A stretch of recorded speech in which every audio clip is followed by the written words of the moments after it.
Meet Hamilton, the manatee. Despite his wrinkles, these are still just pictures of baby Hamilton.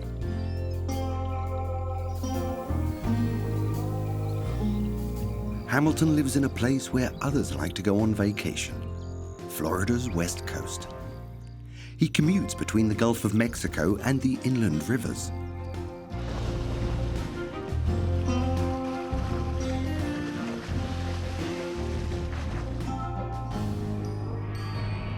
The fact that he has an official name indicates that he's had his share of bad luck. Only manatees with a dramatic life story are given a name. His habitat looks like a paradise, but surviving here isn't all that easy.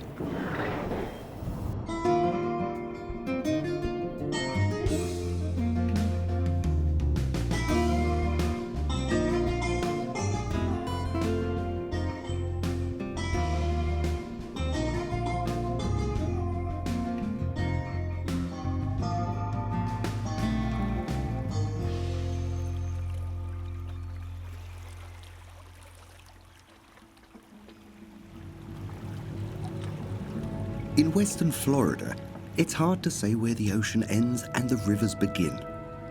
The ebb and flow of the tides have created a flowing landscape here in which everything merges together. This is home to a great number of animal species.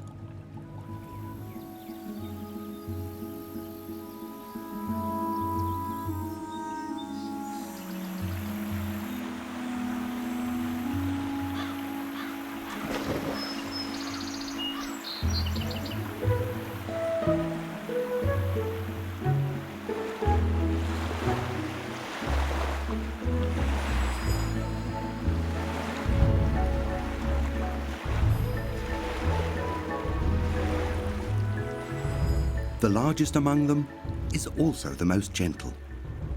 They're called West Indian manatees, also known as sea cows. Hamilton's story begins in the murky waters of the tidal current, long before his birth.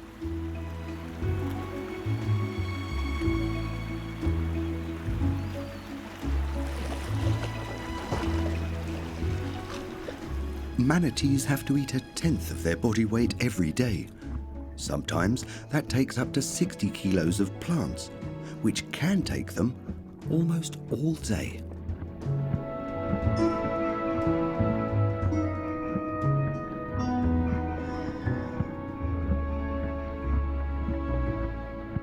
This female doesn't know that today her life will change forever.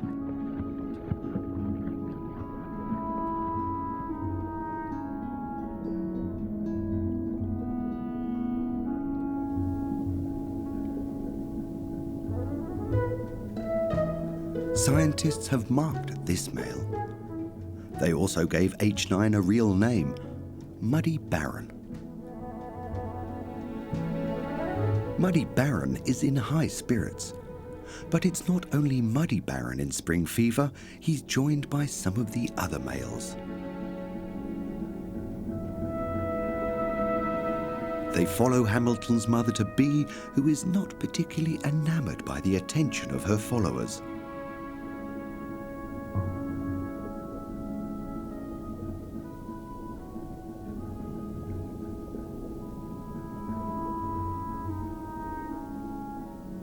The males compete for her attention in typical manatee manner. Lots of pushing and shoving, almost in slow motion. But it's also hard work. The mating ritual can last up to 2 weeks.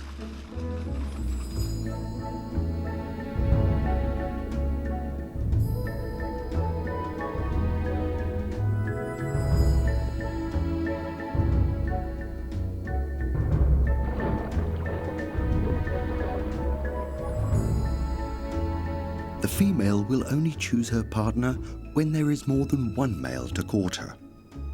It's the testosterone in the water that triggers her.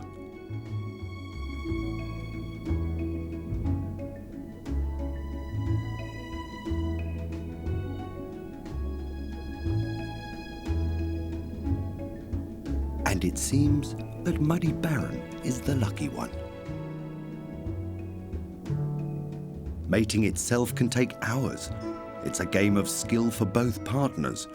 With bodies weighing up to 600 kilograms, the whole operation has to be maneuvered very precisely.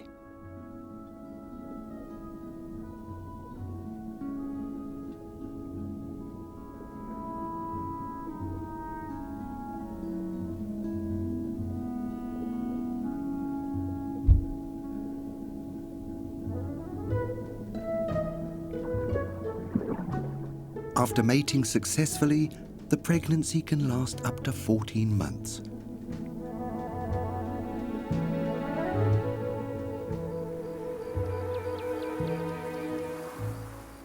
During this time, the mother-to-be disappears in the Gulf of Mexico. The water is warm here and there is plenty of food. Instead of traveling long distances, she tends to stay in the same area. Her home is the section of sea between the coast and Mangrove Islands.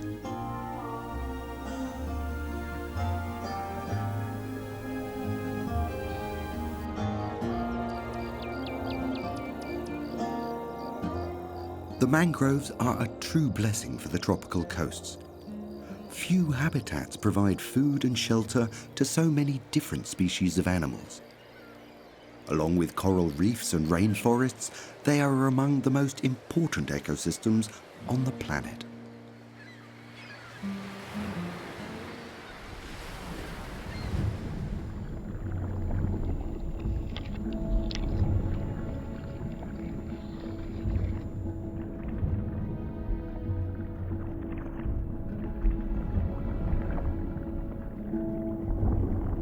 The roots of the mangroves form a dense, intertwined labyrinth underwater. Even during hurricanes, the roots stay anchored in the ground and protect the mainland from the wind and the waves. Countless species of fish live here, including the mangrove snapper. It's also an ideal nursery ground.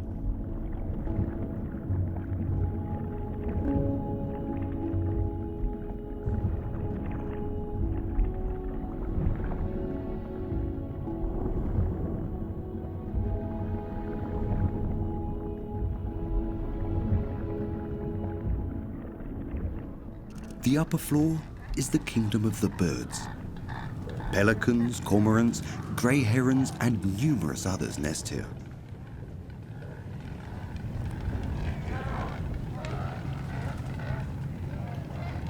The unprecedented abundance of fish in the Gulf of Mexico makes it an attractive breeding ground for millions of birds. During low tide, thousands of small sandballs cover the beach.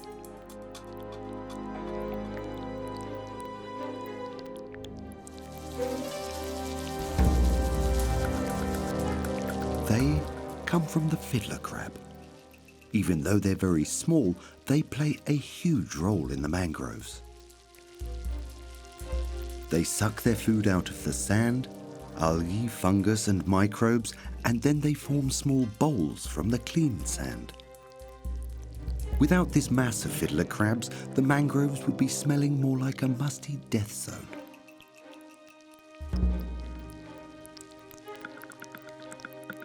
It's their minute size that makes them hesitant. When they notice a movement, they beat a hasty retreat.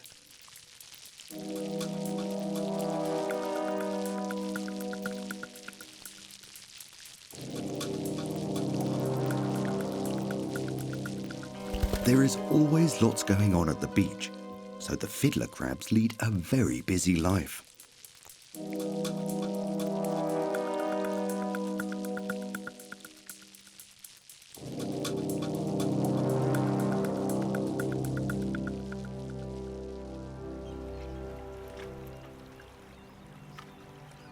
White pelicans are winter guests along Florida's coast. They spend the summer in Canada. They hunt encircling schools of fish and then scoop their prey from the water with their beaks.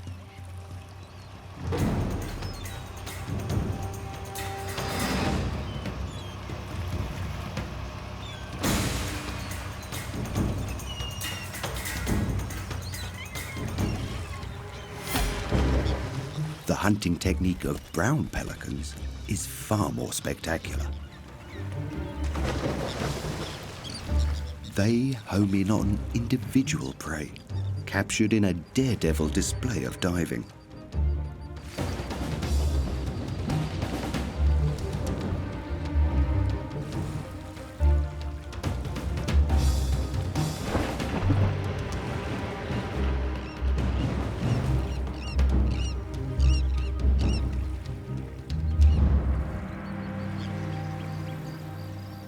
More than a year has passed since the mating dance among the mangroves.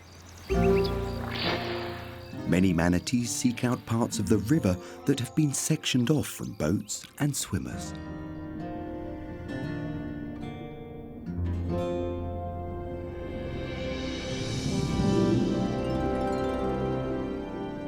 Hamilton's mother has also come here to rest. Her pregnancy has turned her into a balloon with flippers. And if you take a close look, you can see Hamilton moving around inside her.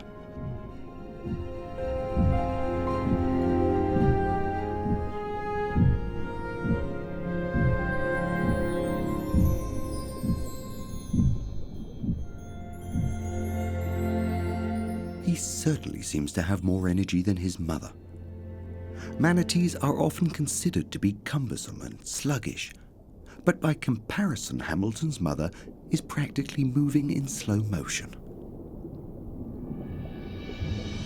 No manatee in the wild has ever allowed anyone to witness the moment of birth, and Hamilton too is born at a place and time away from our cameras.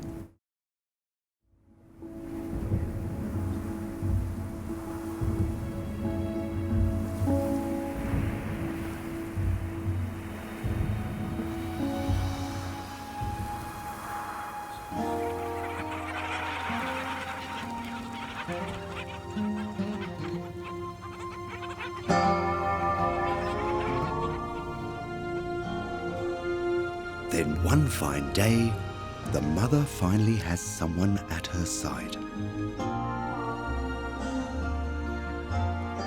The manatee guardians will later call this little fellow Hamilton. Like all babies, he's cautious, but also curious. He looks into the camera somewhat suspiciously. But after a while, curiosity gets the better of him.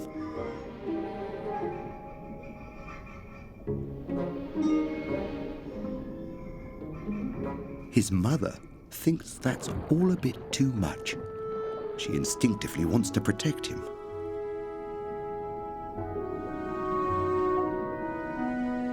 Now, at the beginning of November, a great adventure lies ahead.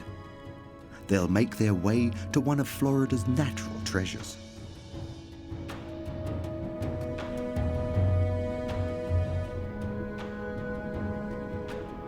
Deep underground, there is a huge and very old natural freshwater reservoir. With great pressure, millions of litres of precious drinking water shoot up from the springs every day. In the hot spring areas, the water is an even 23 degrees Celsius all year round.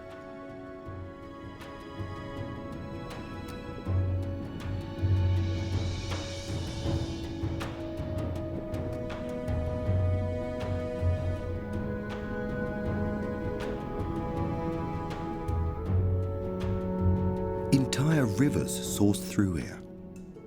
This freshwater depot beneath Florida belongs to one of the largest in the world.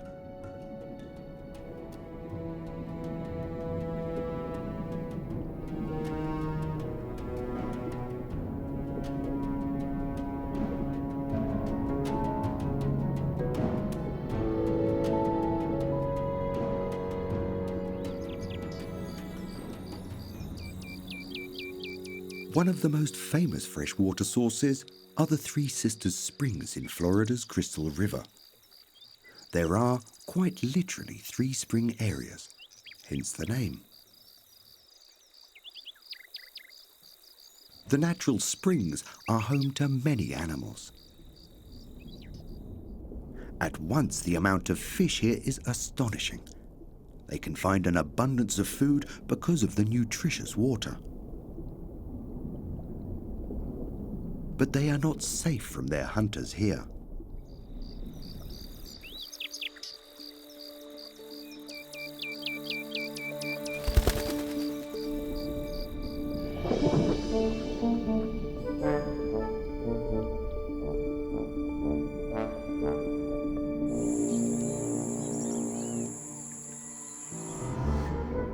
The anhinga, or snakebird, is a frequent visitor.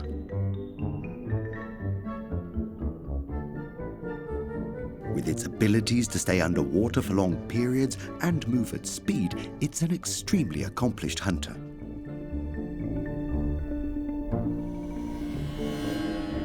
Hardly a dive ends without success.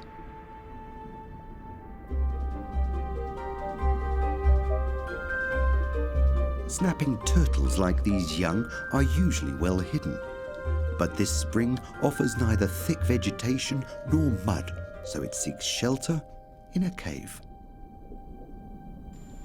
However, it should be careful in its selection of cave. On their quest for roots, manatees have dug caves into the riverbank. Some of them now have new inhabitants.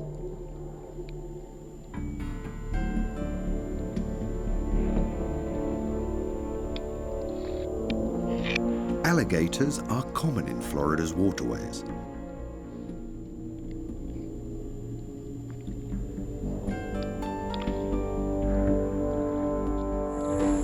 Every 20 minutes they swim up to the surface for air, but they usually don't stay for long. Despite their infamy, they're easily frightened.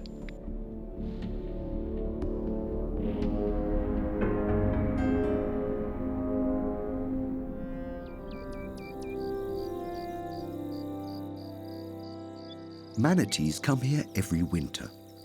They're very sensitive to temperature and die in cold water. When the Gulf of Mexico drops below 23 degrees, the hot springs become their refuge.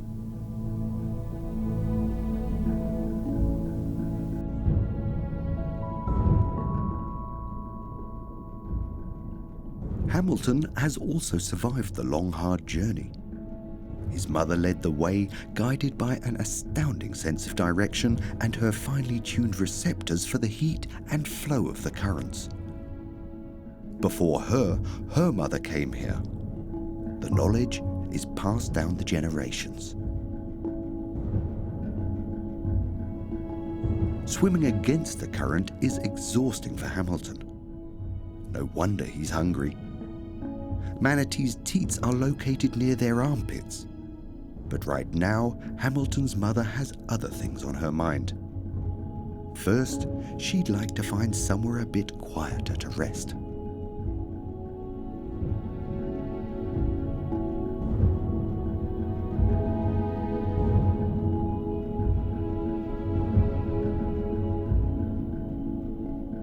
They're not alone at the Three Sisters Springs.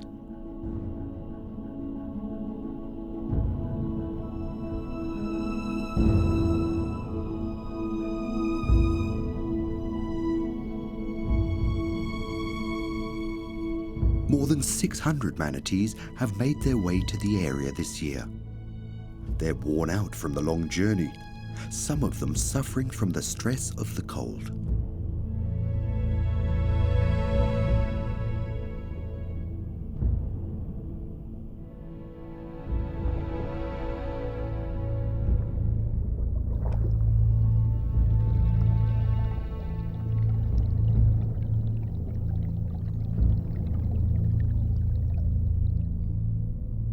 Hamilton and his mother have finally found a nice place to rest. Now it's time to sleep and recharge the batteries.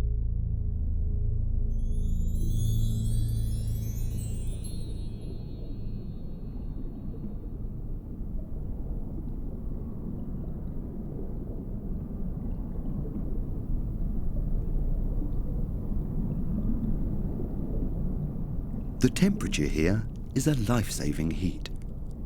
Though sea cows look fat, they don't have any insulating blubber. so they can easily freeze under their thin layer of skin. Even worse, when it's cold, they get something akin to freeze burn. Cold water can kill them. In some years, hundreds at a time.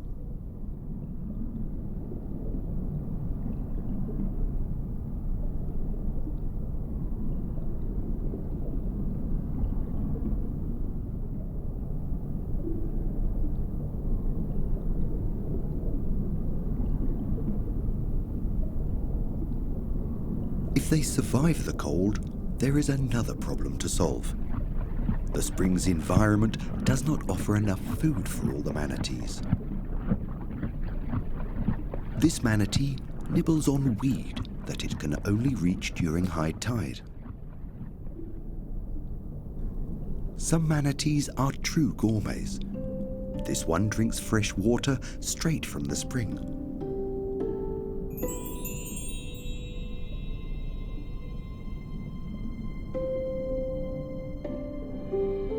Part of the R&R program for manatees at Three Sisters Springs is a little peeling session.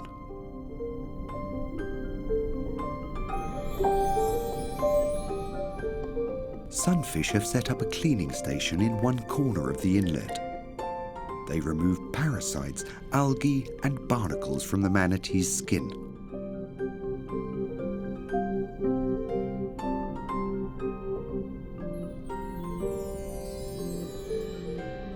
Afterwards, the riverbed is full of dead barnacles. While the mothers sleep, their offspring can get a little bored. This young male calf is a real teenager. He hardly knows what to do with all his strength. If he can't manage to knock over a tree trunk, maybe he'll try out his prowess on his mother.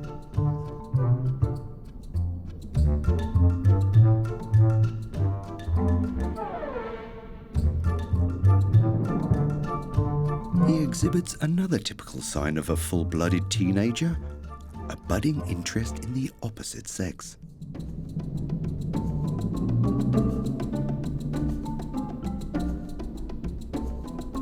Apparently, some part of his mother's body give off a particularly enticing aroma.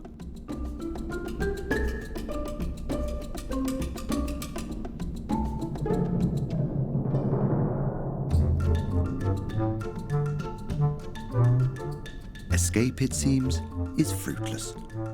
The teen calf stays hot on his mother's trail.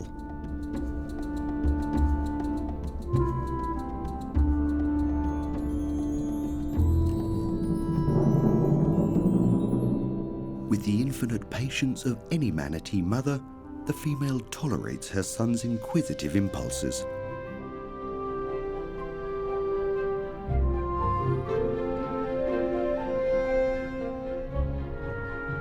Then within seconds, he reverts into a small baby who's hungry and just wants to drink some milk.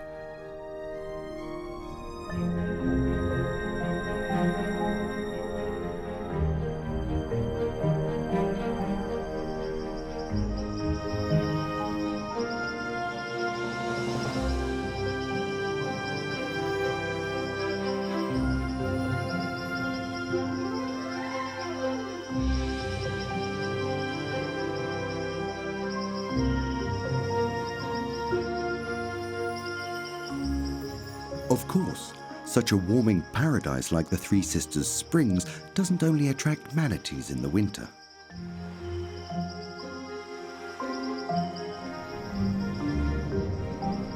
Year after year, the animals themselves draw in tourists. Crystal River is an absolute exception. Nowhere else in the world can people experience such a protected species so close up.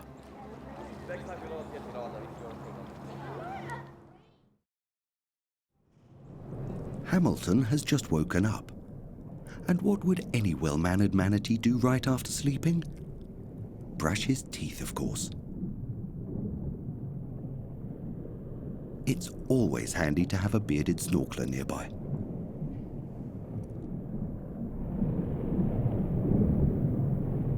cordoned-off area is reserved exclusively for manatees.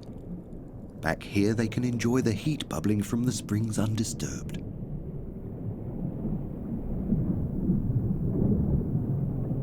Interesting. There's another sea cow up there. And one that disappears if you give it a nudge. How strange.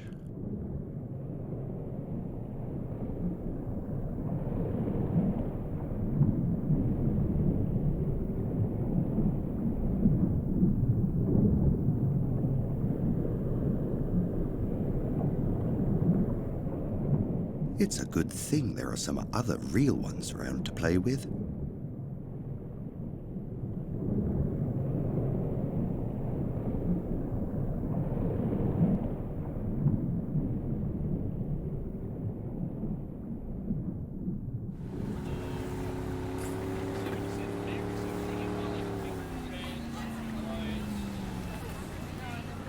Approximately 250,000 visitors come from around the world here every year to swim with the manatees.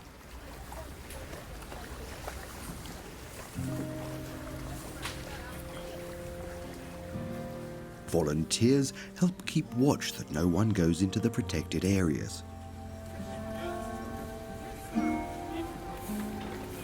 The manatees know that they can find peace and quiet behind the buoy lines.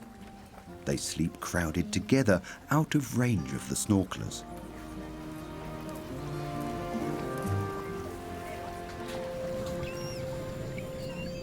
Unfortunately, many swimmers fail to show a bit more respect. This father wakes up a sleeping manatee by petting it. Even when they're trying to find a piece of quiet, some people can't refrain from their uninvited attention. Hamilton and his mother have trouble avoiding the teeming tourists. Some manatees like having contact with humans. Those who don't are groped and followed nonetheless.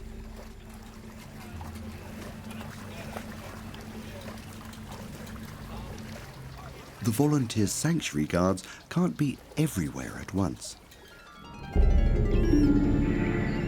Without realizing it, this snorkeler makes Hamilton go into an audible panic.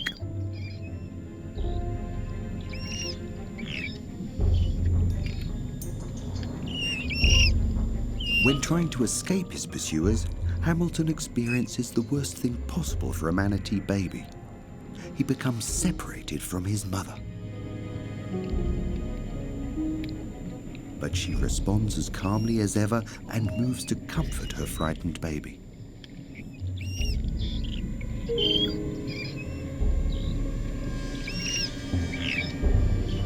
Now the swimmer gets ready to dive, but Hamilton just wants to get away.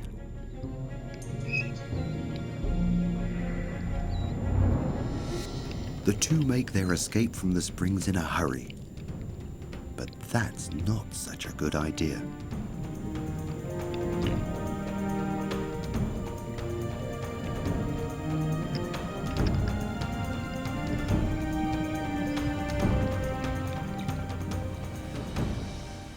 The region around Crystal River is a paradise for fishers.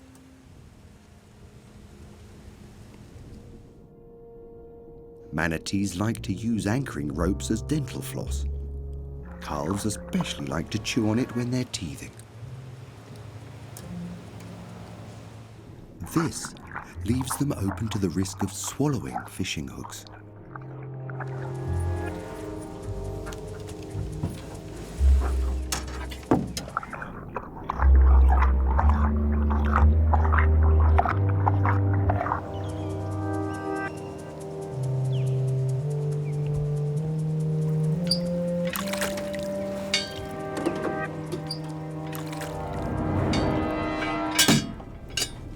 Besides that, thousands of manatees have already been killed or injured by the propellers of motorboat engines.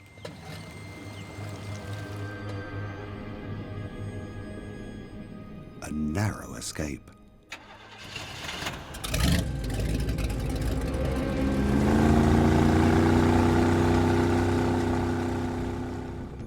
Fleeing from the snorkelers has taken Hamilton and his mother into dangerous territory.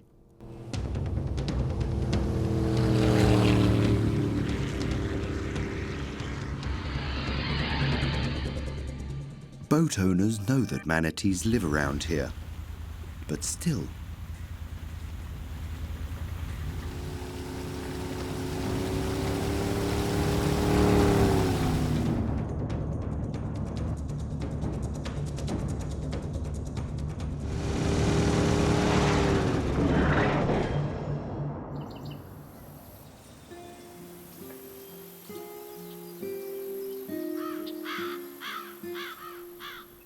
A few days later, Hamilton and his mother show up again.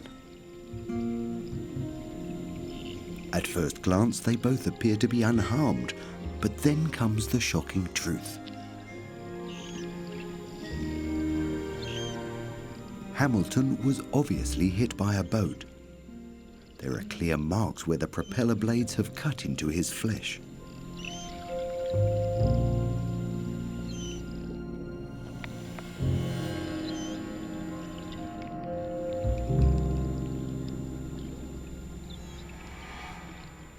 There's no way of knowing it yet, but these are the last pictures of Hamilton with his mother.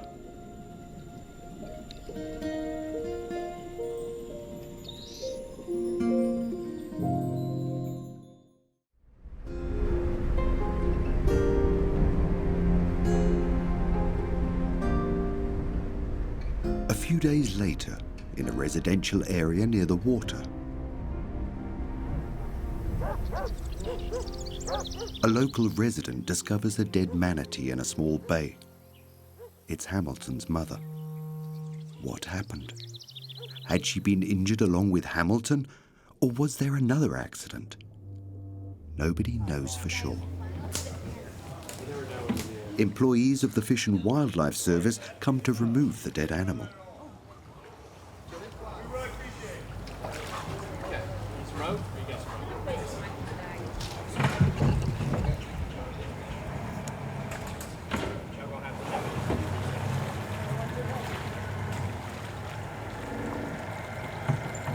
Manatees are deaf to the warnings of boat engines, and some recreational boaters take it in stride if they kill a manatee every now and then.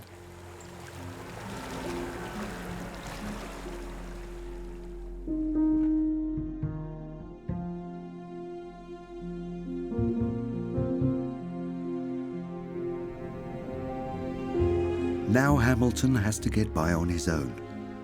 Hungrier than ever before in his life, he tries to suckle from other mothers. However, not all are so obliging. Hamilton's fate doesn't go unnoticed. Mike Dunn, a volunteer manatee rescuer, has been watching the orphaned calf for a while now. Sometimes orphans can fend for themselves quite well, but perhaps Hamilton has internal injuries.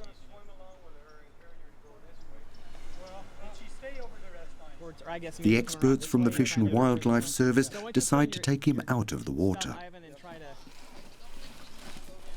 Their plan is to separate Hamilton from the other manatees so they can catch him with a net.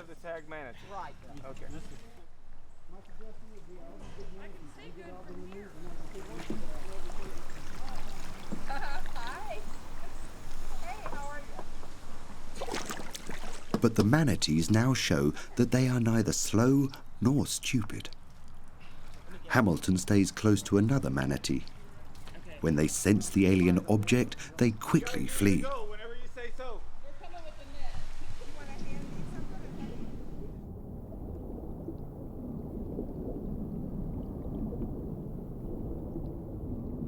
Too fast for Hamilton. He's separated from the others. Now the men have to maneuver him into the net.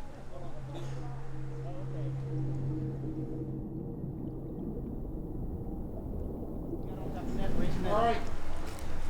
Ready, bag it. Bag it. Bag it. Excellent job. All right, bag it. Okay, let's keep her in the water a little bit, guys. Keep her in the water. He offers hardly any resistance.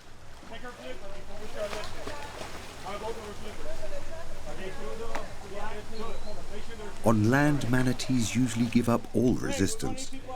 Accepting his fate, Hamilton allows them to undertake his first examination. So they're bringing the truck around in reverse. They're bringing the truck around. They had to load the trailer. We'll be here for a second. Oh. Good job, guys. Nice catch. Yes, you got whacked recently. His fresh wounds are cause for concern. They could easily get infected. And no one knows whether the collision with the boat might have broken some of his ribs. Hamilton has already had quite enough. However, it's a blessing in disguise. From now on, he only encounters people trying to help him. Watch out for her jaw. Make sure that jaw's not cracked open. It's not. She's all right. Oh. No, it's okay. It's all right. Not too much.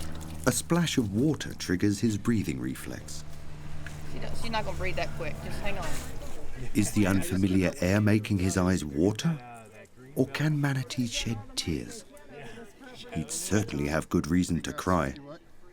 67.5. Hamilton is too small and too young to survive on his own. He'll have to be taken to the Manatee hospital. Watch out. Watch her. She's so light.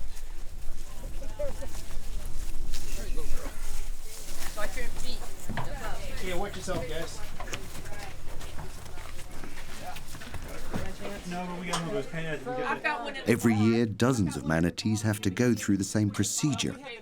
That is, if they're lucky and don't die before they're rescued. Well, you're going to stop at Chaz, too. The first car ride in his life takes Hamilton to the Manatee Hospital of Lowry Park Zoo in Tampa. He will already be grown up when he leaves the hospital.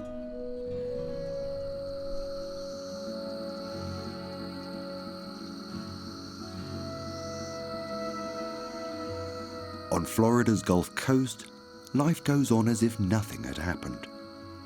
Life's everyday dramas continue, both big and small.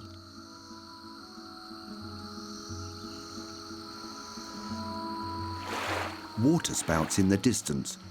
What's going on over there?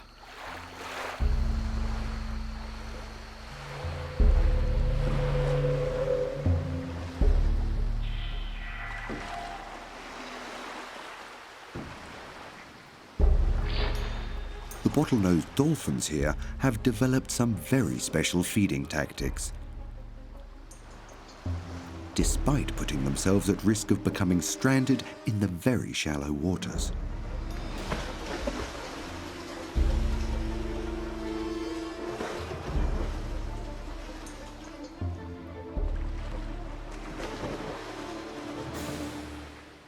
If they can't find any fish in the water, the dolphins scare them out of their hiding places in the marsh grasses.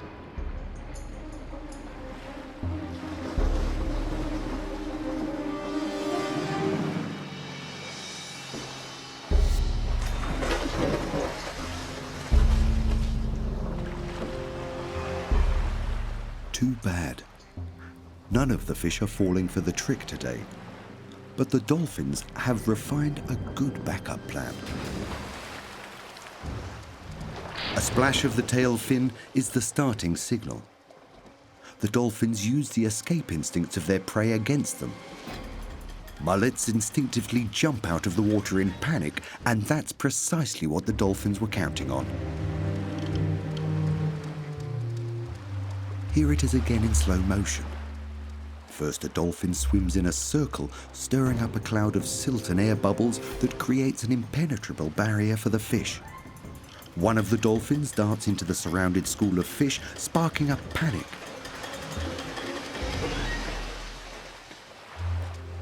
Now, they just have to improve their catching skills.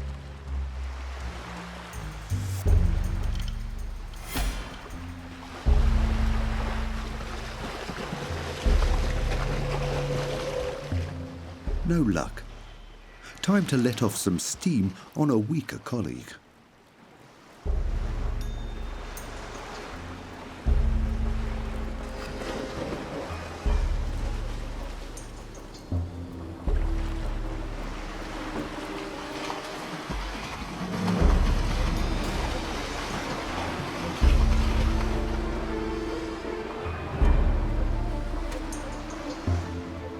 the next attempt. With powerful strokes, a dolphin swims around the school of mullets, encircling them.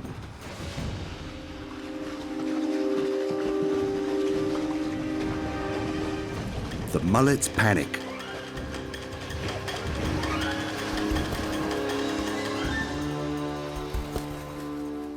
Again, no catch. The pelicans know how skilled the dolphins are, and they want a slice of the fish pie.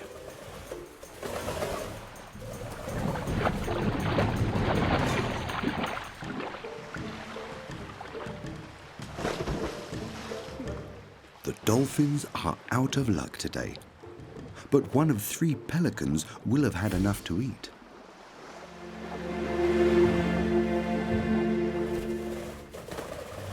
That's why the dolphins aren't particularly impressed with them.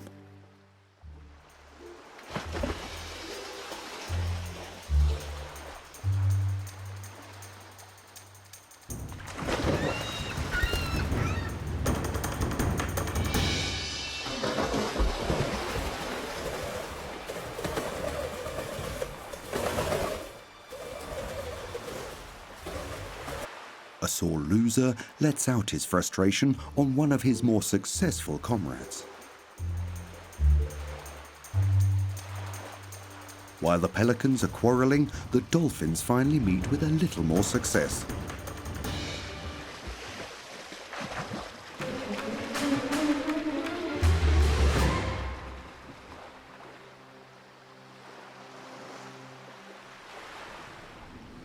The mullets in Three Sisters Springs lead a much less dangerous life.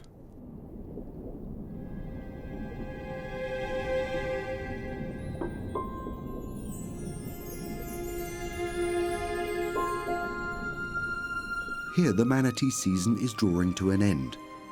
The cold winter is almost over, and many of the manatees have already returned to the Gulf of Mexico.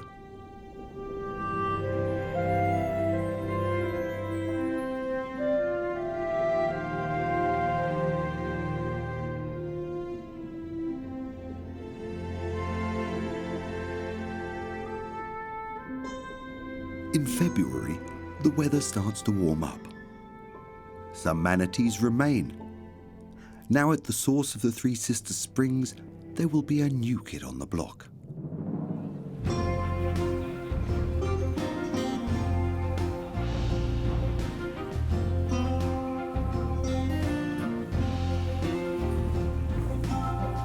Two years have passed since Hamilton was rescued from the springs. Today, he's coming back. The Sea to Shore Alliance Conservation Organization has attached a satellite transmitter to him. They'll track his movements for a year.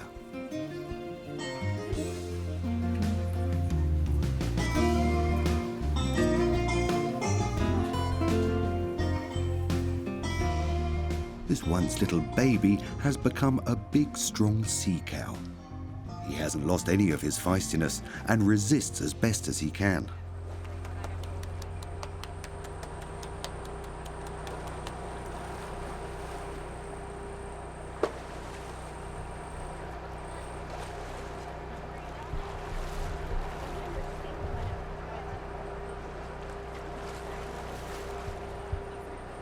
The floor of the basin where he was treated was lifted. Hamilton now lies in shallow water so that his keepers can maneuver him onto the stretcher.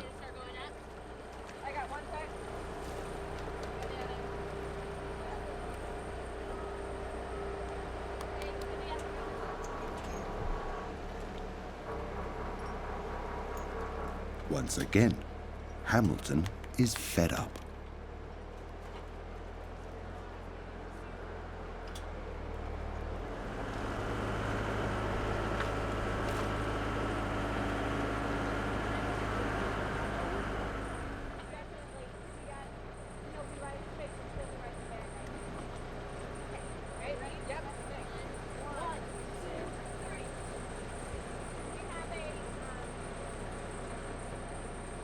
One and a half hours later, he can smell the freedom. The hired truck takes Hamilton to his old stomping grounds. Three Sisters Springs.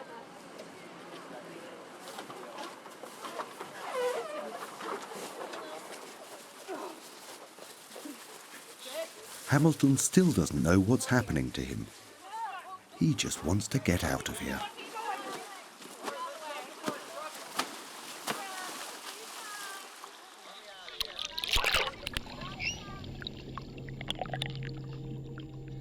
At first, he swims hesitantly into freedom, slightly irritated by the amount of space.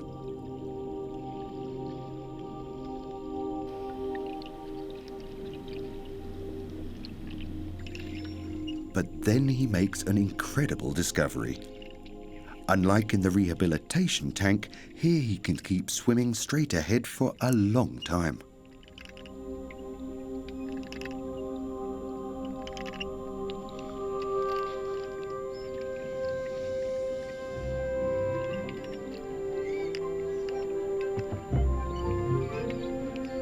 He's oblivious to his strange tracking device, which for others is a little cumbersome.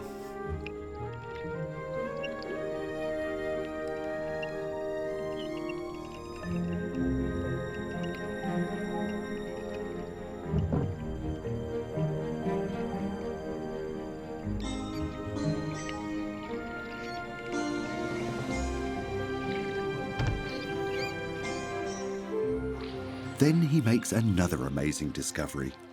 His new old home is full of other manatees.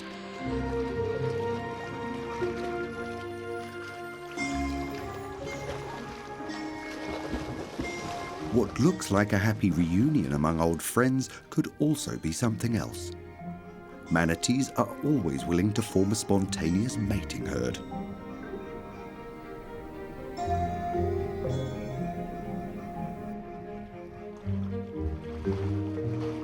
But one thing's for certain. Hamilton appears to be enjoying his newfound freedom.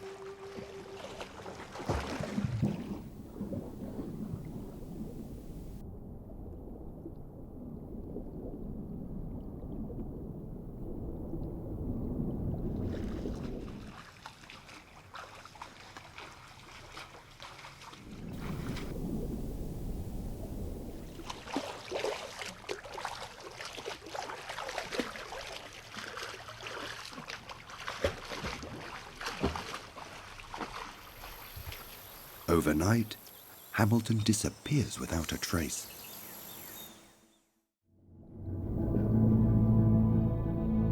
It takes a whole year before he reappears, looking robust and covered in algae. After all his painful experiences, Hamilton tries to avoid people, as much as that's possible in Crystal River. His transmitter also bears the ravages of time, but the conservationists will remove it entirely in a few weeks.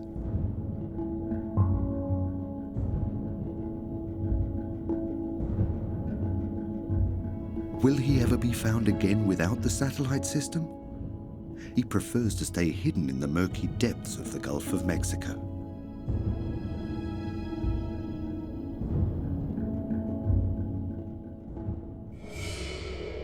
Two years after Hamilton's release into the wild, disaster strikes. Invisible poisonous algae multiply rampantly in the Gulf of Mexico. Known as Karenia brevis or red tide, the deadly algae settles right on the plants that sea cows like to eat.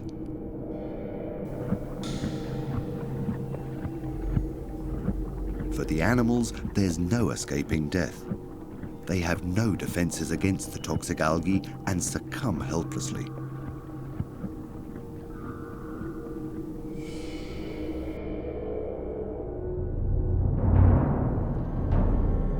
That year they die in their hundreds, more than ever before. And what about Hamilton? How has he fared? Hamilton, who has gone through so much in his short life.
It's another cold winter in Three Sisters Springs. As always, the manatees warm up around the spring.